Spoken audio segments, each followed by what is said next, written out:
Hey guys, welcome back to the show. This is a really special episode, and we have a special guest with us once again. She is one of my friends, but apart from that, she is also the co founder of the app Penny Pal. This is Shravya Namburu. Hi, Shravya, how are you today?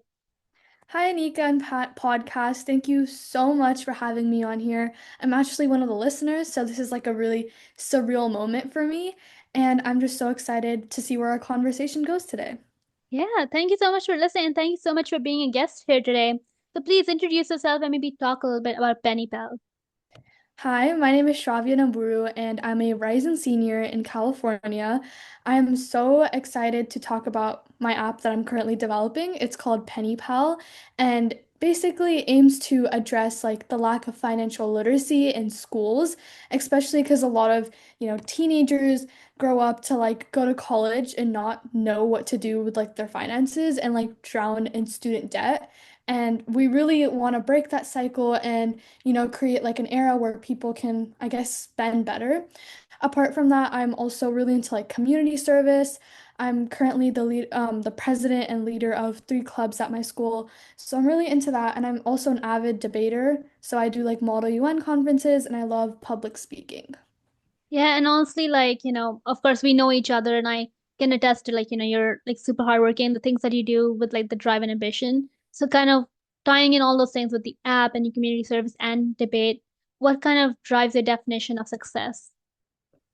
Honestly, I feel like I'm gonna kind of stray away from this question in my response, but like it'll get there. Like just trust the process. So basically, um, when I've been growing up, like I've always tied success to my happiness. So I felt like I couldn't be happy without this idea of success. And then as I like, entered high school and I started actually having accomplishments like winning awards, all that stuff, I realized, success is completely different from your happiness and your happiness should not depend on it, which really, reshaped what I define success as being. Success for me is just accomplishing something that like is one of my goals. Like for example, making a difference in my community. Like, I feel like success isn't something just I feel and something that just, like, I guess affects my happiness. It's something beyond that. It's something that impacts the community, empowers others, and honestly, just this might sound a little cringy, but maybe like carries forward a legacy, like leaves an impact.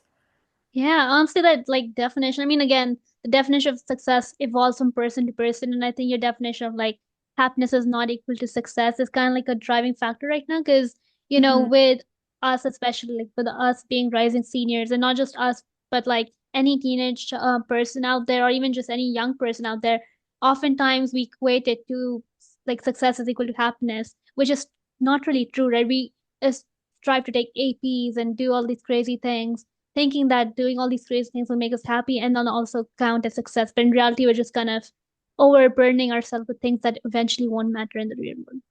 Yeah, I think once you realize that, like depending on how successful you are, that won't change your happiness. Like for me, like I've always thought like, oh, if I get an award in mine, I'll be happy. Or if I, get into the teen council, I'll finally be happy.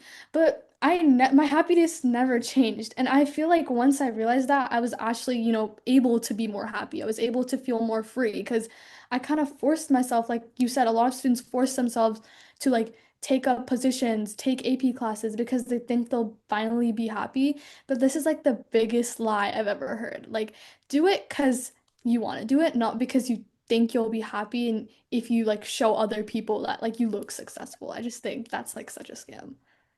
Yeah, definitely. And you kind of brought up a really good point in the end, like do it because you want to do it, not because other people doing it because you want to show them. How's that kind of philosophy, I guess, kind of been driven into your, I guess, life, I guess. Yeah. Yeah, so I've grown up in an Indian household and since I was like growing up, I was always compared to like my neighbor, compared to my sister. It's just always like my parents used to be like, "Oh, look at, Serena, that's a made-up name. Look at Serena. She's doing all this. She won an award. She's doing singing. She's dancing. She can do everything." And I always like, shaped myself to become better, to like, so when I'm compared to someone, I seem better. Like people use me as an example. That's what, drove me originally. But like that's honestly the most like screwed up way to like empower yourself and keep yourself going. And it was really unhealthy for me because I used comparison as a way to fuel myself. Like I used validation, I used my parents' validation to like keep me moving. But like honestly now, like I don't even care. Like I feel like it's hard to explain this to people in our school just because our school is so academically driven and people stress out about everything. But honestly, I'm happy with what I'm doing. I don't really care what you're doing. What you're doing is cool. That's nice. Everyone should be doing separate things. If we were all having the same job, that would be such a boring life if everyone was doing the same thing, if we're all just like constantly comparing ourselves. But I really think comparison is like thief of joy. Like if you compare yourself with someone, you're automatically putting yourself down and you're automatically, degrading yourself. And I feel like you should focus on what you do best. Like in the time you spent comparing yourself to someone else, why don't you spend that time, finding out like what you're good at and what you want to pursue? It's just like a waste of time, honestly. And I feel like my parents don't even compare me to other people anymore. I don't know if that's just because they're proud of what I'm doing or because they've changed also, but I truly believe that like we've grown as a family and I'm like really happy for that. Yeah, and honestly, like, I think you hit a lot of good points again. I mean, everything you kind of talk about kind of hits the point of like just do stuff because you want to, and also like comparison, right? With comparison, it's like kind of like a tricky spot too, because then it's like people are gonna be comparing you, whether it be in their minds or out loud, and you kind of just have to move past it. Like, even for me, like, sometimes the comparison gets to me, sometimes it doesn't. Really depends on what the comparison is. But then once we kind of realize that, okay, well, this person is going to keep comparing us. These people are like going to constantly try to bring us down or like try to improve us by bringing us down in some ways. But it's our job to kind of, I guess, move past it and be like, okay, well, this is what they're saying. Maybe I can somehow use this comparison, fuel myself while also doing it in a positive manner, not being like, oh, I need to also dance or I also need to start up a club or something, if I have zero interest in it, especially. Yeah, for sure. And so, kind of like, just jumping back into Penny Pal a little bit, how have you kind of managed, like, the app with school and, especially now that we're rising seniors, how are you planning on like moving forward with the app while also still focusing on apps and college stuff and all those things? Yeah, so just to give a bit of context to like all those listening and like aren't familiar with Penny Pal or my story, um, like I mentioned before, Penny Pal is an app that we're currently designing, and we actually pitched it at this pitch fest, this local pitch fest, and we won $2,000 before the app was even started, which was honestly, not gonna lie, a pretty big ego boost because it was like, oh, our idea has substance and people actually want to see it develop. So that was like my main motivation to do it. And honestly, I don't do anything if I don't have the motivation to. Like, if I have the motivation to do it, I'll make time for it. I feel like a lot of my time I just spend doom scrolling sometimes, like during summer. So, Relatable. yeah, so most of my summer I'm trying to focus on the app. We got together a group of interns. So, we've got like college students, we've got high school students from all over the state, and we're going to use all our skills to like develop this app. We're currently still like in the testing process. We want to basically do like a rough like layout and then get a bunch of feedback on it and then continue developing it, because one thing I've learned is if you develop the whole app, you're kind of forcing a solution down on people's throats. Like you have to shape your app in a way to like actually address issues people are facing. So we're obviously going to do a lot of testing, and yeah, I already started college applications, very stressful, but I'm like a very organized person. I like to, plan out my time. And yeah, it'll definitely be hectic senior year with all of this, but I'm hoping to get a lot of the like rough work done this month. But yeah, overall, it's just really nice because I have like a really nice team supporting me. It's not like I'm doing everything. And I'm really excited to see, where it goes once it's like launched. Yeah, honestly, like I'm super excited for Penny Pal too. I mean, we've kind of talked about it a lot, and I love hearing about it. So, yeah, I mean, everyone out there listening right now, I mean, obviously Penny Pal is still like in the development process, but once it's out, like obviously, like I'll update the show notes for this episode with the link to the download app or whatever once it's out. Yeah, that'd be amazing. And yeah, so like then again, you talked about Pennypal obviously, and Pennypal has like, I mean, obviously you have a whole, you kind of planned it out. You have your interns now. How has that process been like, just finding people who are interested in working on such a strong project? Honestly, I used to be the biggest hater of LinkedIn, but that's what kind of saved me. I feel like I might sound cringe right now. I don't really use LinkedIn like a lot of people might think I use it to brag. I kind of just use it to keep track of my activities because I'm a very forgetful person. That's originally how it started. I just like put down like what clubs I did, what timing, what hours, just because I forget and I don't want to forget stuff during college applications.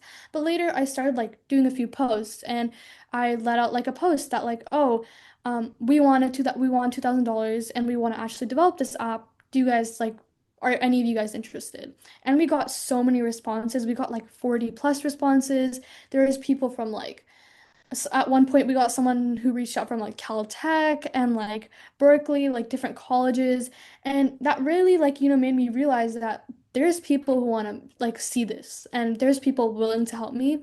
So yeah, like the process has been kind of hard because some people like did ghost us and stuff, so we had to find new people. But LinkedIn really helped me find like a community like statewide and kind of like reach out to all those ambitious high school and college students. So honestly, the process went a lot smoother than I expected. So if Yeah, any, honestly, like, yeah, yeah, because I mean, again, just so you guys know, this is not an advertisement for LinkedIn. I'm not like promoting it, but I'm also promoting it at the same time. Like, I'm not being paid to do this, just so you guys know. But I mean, I would say like LinkedIn is kind of like a connection hub, especially with the podcast and, with apps and things that require connections, I guess. You can be like, oh, I want to talk to the CEO of, I don't know, trying to think of something, poppies or whatever the name of the new energy drink is. Snapchat or something like Whatever, Instagram. yeah, you can find the contact. You can be like, oh, I want to talk to Allison Answorth, and you find it, right? So LinkedIn kind of has been the driving thing of like, whoever you want to talk to, whoever you want to connect with, you have readily available, and you can put out open calls, whatever you want. You will get responses most of the time because you have the platform and it's like circulating pretty much Oh my everywhere. God, this fully sounds sponsored by LinkedIn. But yeah, guys, really just put yourselves out there. You never know what'll happen. You never know what opportunities you'll get. And honestly, it's just a really nice platform to keep track of stuff. Like, I feel like I really like the interface. I didn't really want to interact with people, but that's just how it worked out. And if you have an idea, who knows, put it out on LinkedIn. You can form a team and start it yourself if you don't have any friends who are interested. So, definitely a good idea. Yeah, for sure. And also, like, good point also that Shravya just made was, put yourself out there. Like, I feel like a lot of people, we try to hide. We're like, oh, well, I like this idea, but I'm not sure if it's going to do great. I Mhm. think the first step is always just to like take the big step. I know we talked a lot about your app before you even like kind of launched it, I guess, or in a like put it out there and made it public. But like, we talked a lot about your idea before it became like this big thing. And also, I feel like if you wouldn't have put yourself out there, none of this would have happened. So I guess it comes down to like put yourself out there, do the things. And I feel like if you don't take risks, I mean, I feel like you're gonna lose anyway because you're not actually putting your name in the bucket. Yeah, like in my case, I really had nothing to lose. Like honestly, like there's really nothing to lose for anyone. I feel like unless you're like making like a significant investment. But like just try it. You never know until you do it. And who knows, you could be the next like Steve Jobs. You never know. Yeah, absolutely. So last question for you is like, what kind of is your key message for our listeners today? That's an interesting one. I don't want to make it too cliche, but I feel like don't cross your name out of the list before trying it. That's my number one thing that I regret in high school. I always limited myself because, like, honestly, I hate the rejection is redirection philosophy, in my opinion. Like, I've always hated that. Now I do. Like, now I embrace it. I do believe, rejection is in a way redirection. It sucks, but it teaches you a lot. Like, in high school, I always, like, was like, oh, that's too many APs. I'm not even gonna try to do it. Like, I won't be able to do it. Or I'm not gonna apply to the summer program because I'm not even gonna get in. Like, especially now coming to college applications, I even started like limiting myself, but I realized like, wait, I have nothing to lose but I have so much to gain. Like you never know until you actually do it. I like truly can't emphasize that enough. Like do you want to apply to like Cosmos or like some really prestigious summer program? Go for it. Like, don't out yourself before the admissions officers may out you. Like, you can't imagine what's going on in these people's brains, and putting yourself down is honestly like the worst thing you can do because you're missing out on so many opportunities. The best people are ones who are confident and always ready to jump into action, ready to put themselves forward because you really have to sell yourself. If you're putting yourself down, no one's going to believe in you. Like, for example, if you want to intern at a company, but you don't think you can do it, you think you're too dumb, then why should I hire you as the company owner if you don't even think you can do it? You truly have to believe in yourself, believe in the work you've done, and just, put yourself out there because, yeah, they can say no, but there's so many people who can also say yes. So that's my number one thing. Always go for it. Don't let anyone hold you back. I feel like so many people say that, but this is like, honestly, I wish someone told me this, like freshman year. I probably wouldn't have taken them seriously just because that was the kind of person I was. But after going through it yourself, you really realize like you should put yourself out there. Like, there's really nothing to lose. Yeah, definitely. And wow, that like I'm taking a minute to like just take that in. Like it's impactful. I mean, it's the truth too, because it's like again, as we said before, like we talked about like, until you put yourself out there, you never know what's gonna happen. And especially with like college apps, like you said, we could be like, oh, we're not gonna apply to Ivies because we're not gonna get in. Right. With Ivies, it's a whole different story. That's a whole different episode for another day. But Ivies are the kind of thing where it's like we've seen so many people who actually get into IB, so we know it's possible. Whether it's possible for you or not, that depends, and also is based on whether you apply or not, right? A lot of people kind of limit themselves, as you said, and prevent like themselves from going for these places because they're like, well, 1% acceptance rate, I'm not even going to get in. And as soon as that negativity, I guess, kind of goes in, it's almost like you're already telling the universe, like, yeah, don't accept me because I already said I'm not gonna, right? So kind of I mean, what you said is like honestly point on. I have nothing much to add, but like everyone listening right now, I just wanted you to know like what Shravya said is pretty much everything I want to say, I guess. But kind of put yourself out there, do the things as I mentioned earlier, and keep trying. I mean, you never know what's when something's gonna click. Even this podcast was a miracle. I mean, I didn't really do much. You guys did most of the heavy lifting with listening and listening to me ramble on for like 30 minutes. But yeah. So thank you so much, Shravya, for coming on the podcast today. Yeah, of course. I feel like a weight is lifted off my chest. I kind of got to rant too. And it was nice knowing that maybe someone listening will take my advice and take a different path than I did. I mean, in the end, it still worked out. I'm still happy. I still am proud of what I've accomplished. But yeah, like another thing, don't let the past tie you down. Like the things that happened in the past are the past. You just got to keep going. You gotta keep moving. And this is especially like this episode is what I'm gonna pull up during college application like decision season because I really need to get this in my mind. One yes or no doesn't define your future. It doesn't define your identity, and it should never define what you are as an individual. You should never base your actions based off someone's yes or no. You just got to keep going. And that's especially in the world we live today. You kind of just have to move for yourself, move based off your interests, and just have fun. I feel like in high school, a lot of people just work, work, work. Now that I'm almost done, I kind of wish I like went to a football game or two, and think I'm gonna have a lot of fun senior year, but just relax. Honestly, high school is like, if you think back on it, high school shouldn't be stressful. It should be fun. College is when like the real deal happens, but enjoy your time with your friends. Like, go outside. Like, maybe don't download LinkedIn if you're always thinking about ECs. I mean, download it, but maybe don't stalk it every day. Like, don't open it every day like I used to. Yeah, I mean, honestly, you're absolutely right. Like, if I listen to this episode, like during college apps, I mean, usually I listen to the episodes all the time. But again, for those of you listening right now, I hope you take this all in, whether you are in your 20s or in your teenage years, or even just 5 and enjoying preschool or whatever with your parents watching this with you or whatever. Have a good life, honestly. If you're younger than the teenage years, you're still in middle school, elementary school, relax. I mean, I feel like you can listen to this podcast, sure, that's great because I need you guys. But you have fun, touch grass, and don't download LinkedIn if you're not ready for the craziness of LinkedIn, because LinkedIn is social media in a way. It's also like really degrading. Like if you see what other people do, you're like, damn. But don't let that impact you, honestly. Just look at your own profile. Keep building your own Exactly. profile. Yeah, I mean, like, Yeah. don't compare. Don't do the whole comparing thing of like, oh, this person is doing this. But that's my spiel for today. Shall we do anything last to add? I mean, if any of you guys have any questions or anything like that, you can obviously search me up on LinkedIn and shoot me a message. But I think, keep listening to this podcast. There's so many good messages. Oh my God, my voice just had like a big crack. Sorry. There's so many good stories. I've been listening to it for a while, and I feel like it's really like a mindset shaper.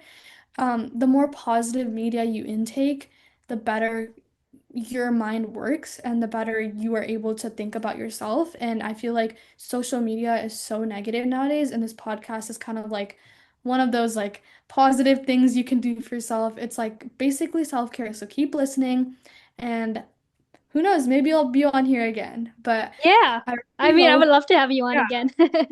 let's see if there's something revolutionary, I might come back. Yeah, of course. Thank you so much again, Shravya, for coming on. I had a great time chatting with you. Honestly, this was beneficial for me and the audience, hopefully. But for me, for sure. Like, I mean, I love talking to you on this level just because, like, we talk on like a friend level, but this was like kind of more in depth, and we kind of got to be more intellectual, I guess, and be like channeling our inner Beyonce, I guess. I don't know. Or Yeah. Oprah Winfrey. I mean, I don't know the contraries to the kind of Yeah, that was really fun. Thank you so much. And I hope everyone has an amazing day. Yeah, see you all next month, or rather Friday actually. Friday our next episode comes out with Busy. So I'll see you all then.